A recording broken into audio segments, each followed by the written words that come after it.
Ассаламу алейкум. Бүгінгі айтатынымыз исламдағы бала тәрбиесі жайлы болмақ. Құран кәрімде әл-мәл уәл-бануна зинатул хаятуд дуния. Садақаллаху азим. Мал мен балалар дүние тіршілігінің сәні дейді. Өйткені осы өміріміздің сәні бала екен. Алла тағала баланы берген екен, ол әрбір ата-ана үшін аманат. Оны бағып қағу және тәрбиесіне. Өйткені Құранда ей мүміндер, өздеріңді әрі үй іштеріңді отына адамдардан болған және тастардан болған оттан қорғаңдар деп бұйырады. Сонда тәпсірлерде айтылады, осы оттан қорғаңдар дегенде бала шағамызды Алла тағаланың азабы болған оттан қорғап, шариғатты үйретуіміз міндет болады. Бірінші балаға тәрбие беруде пайғамбар саллаллаху алейхи вассалам айтады, анасын таңдаудан басталады екен. Өйткені жақсы жар таңдасаңыз, баланың бірінші ұстазы ол ана болады. Қаласаң да қаламасаң да бірінші ананың тәрбиесінде болады. Адал ризықпен қамтамасыз ету,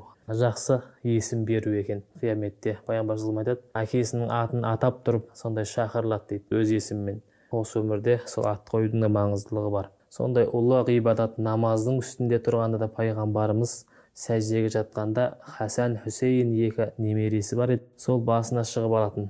Тіпті пайғамбар саллаллаху алейхи вассалам намаз оқығанда да оларды итеріп жүрмей, басынан түскенше сәждеден тұрмайды екен. Дүниеден өткеннен кейін де артымыздан сауап барып тұратын осы бала тәрбиесі болып есептеледі. Өйткені баланы Құдайын танытып, ата-анасына дұға ететін перзент қылып тәрбиелесеңіз, дүниеден өткеннен кейін де осы сауап барып тұрады. Хадис бар ғой, артынан жария садақаның сауабы, пайдаға асқан ілім қалдырса соның сауабы тұрады. Үшіншісі, салихалы ұрпақтың дұғасы барып тұрады екен. Баршамызға салихалы ұрпақ нәсіп етсін, артымыздан дұға ететін, Аллаға шынайы құл болатын бір салихалы ұрпақтарымыз өніп өссін.